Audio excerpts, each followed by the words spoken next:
Hello everyone. In this video, I will show you how to create a Mangopay account.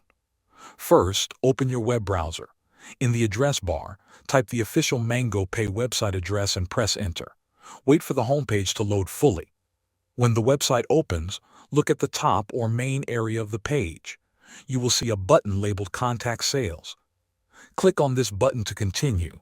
This will open a form where Mangopay collects information about your business. Now you will start filling in the form. In the first name field, enter your first name.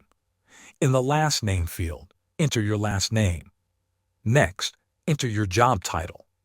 In the work email field, enter a valid business email address. Then enter your phone number, including your country code, such as +1 followed by your number. Next, fill in the company name field. After that, select your company headquarters location from the drop-down menu. You will now see a field called Annual Processing Volume. Select the payment volume that best matches your expected business activity. Next, choose which product you are interested in. You can select options like e-wallet, payments, payout, identity, fraud prevention, or FX.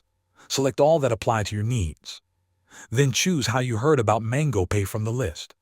After that, go to the How Can We Help field. Here, write a short message explaining your business and what you want to achieve with Mangopay. Once all fields are completed, click on the Submit button. Mangopay will review your request and contact you after approval. Thanks for watching.